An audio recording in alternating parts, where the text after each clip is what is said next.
Hey guys, Sean here. Welcome to my second video in my Jim Carrey month. So Jim Carrey month number 2, I guess you can say, whatever.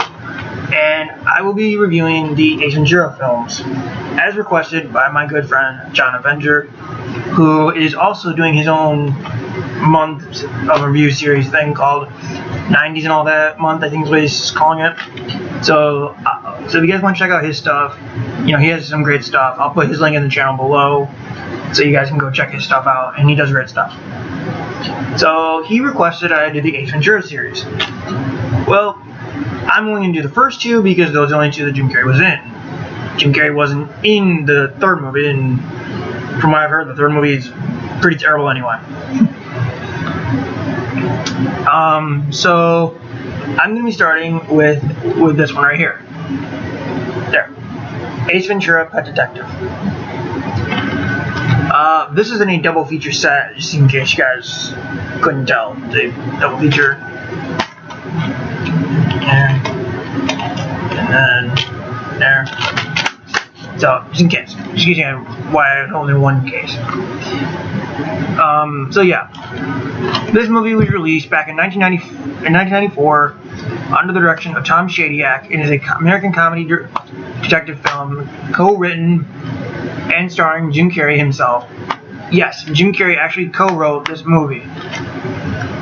Sadly, they didn't bring him back to co-write the second one, but I'll talk about that when I review it. It was developed by the film's original writer, Jack Bernstein, and co-producer Bob Israel, I think that's how you pronounce it, for almost 6 years. The film co-stars Courtney Cox, who was back then famous for playing Monica on the show Friends, which was currently in its first season. Or maybe it was starting the second season. I don't know. I really don't. But that's neither here nor there. Also stars Tone Loc, Sean Young, and former Miami Dolphins quarterback Dan Marino. In the film, Carrey plays Ace Ventura, an animal detective who is tasked with finding the Miami Dolphins mascot that was abducted. So yeah, this movie has a runtime of an hour and 25 minutes. The budget was $15 million, and it grossed back $107.2 million, which I'm assuming would be worldwide. The music was done by Ira Newborn, which the music is actually very good in this movie, I'll admit. It's very cool music. So yeah, the script, like I said, was written by Jack Bernstein, Tom Shadyac, and co-written by Jim Carrey. Again, wish they would have brought him in for the second movie to write. But more on that later.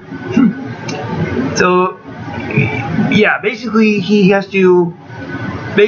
he's, you know, the mascot for the Miami Dolphins is abducted, and so he is tasked by the team to develop or to find this dolphin.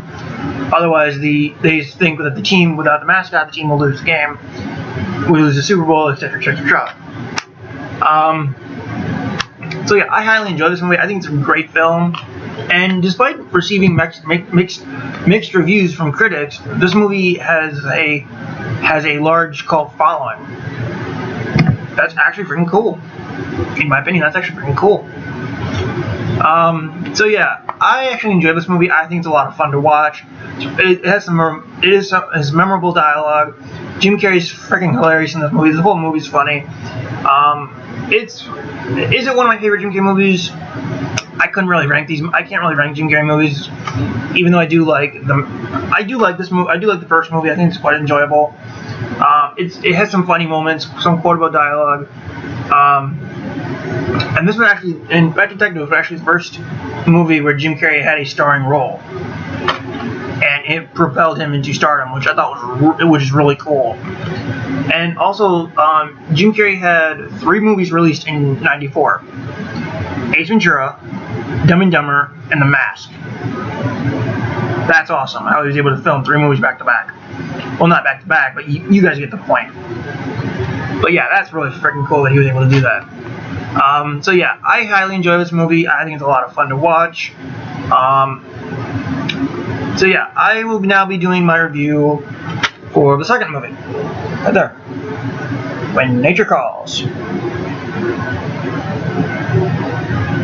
Let's see then.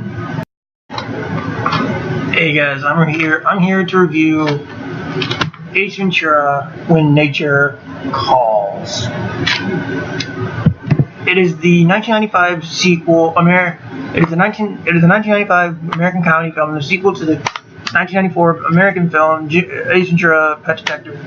Jim Carrey reprises the title character Ace Ventura, a detective who specializes in retrieval of tame and captive animals. This movie also stars Ian McNeice, Simon Callow, and Sophie Okonedo. I'm pretty sure I butchered that, but okay.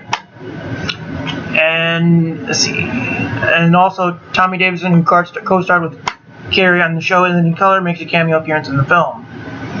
The film was written and directed by Steve Odekirk, who also collaborated in production of the first film. Tom DiCernico, that's stuff that's not really needed to know. Although this film has developed a large cult following since its release, much like the first movie, and was followed by a direct-to-video sequel, Ace Ventura Jr. Pet Detective in 2009, which I've never seen. But any movie that is technically a follow-up to a Jim Carrey film without Jim Carrey is shit. How do I know this? I've seen 3 out of 4 of them, and I've reviewed one of them, called Son of the Mask. It's on my channel, look it up. Anyway, Legendary Pet Detective returns. It says, okay, basically the plot of this movie is that Ace is summoned to Africa to look for this special bat, I guess, and it has to do with Indian tribes and that being at war over something. But yeah, that's basically the plot in a nutshell. What did I think of this movie? It's okay. It's not as good as the first. Well, it is funny in parts. One nitpick I do have with this movie though is, okay, I get that Courtney Cox was probably off making Friends, doing season 2 of Friends, so she, couldn't be in the movie. She couldn't be in the movie. I, understand that. But either A, recast the role, or B, well, there's no B because they don't even, my problem is they don't even mention her. Okay? At the end of the first film, it's implied they end up together. Hell, even in the direct-to-video sequel, that character's in the movie, but not played by Courtney Cox, obviously.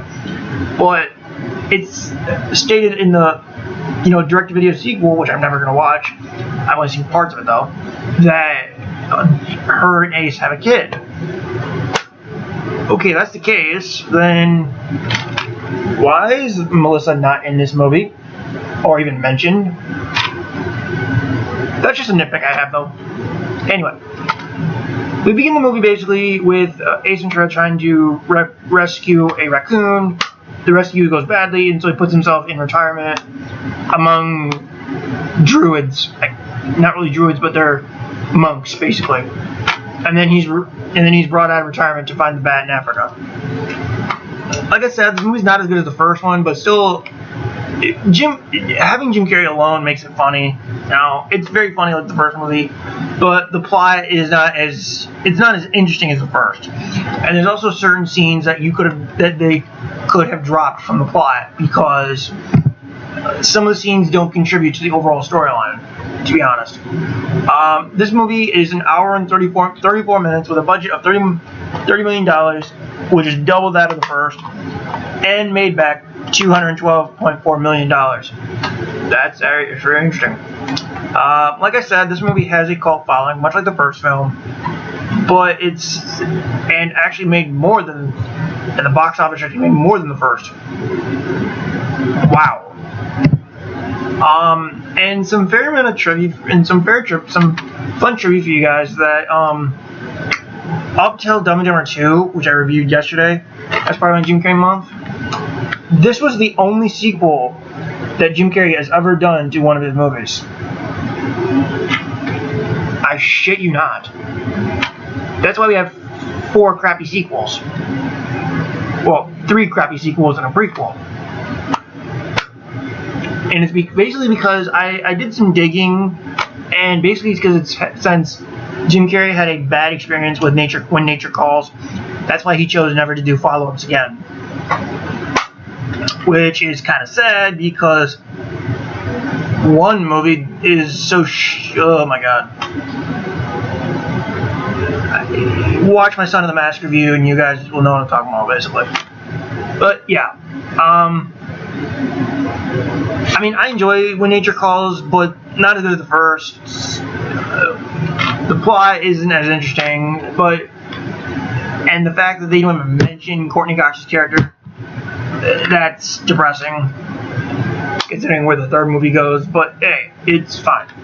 But yeah, I had fun with this movie. It's not as good as the first one though, but still overall, it's decent. Put it that way. So that concludes Jim Carrey Month Part 2, or Number 2, whatever. I'll catch you guys later.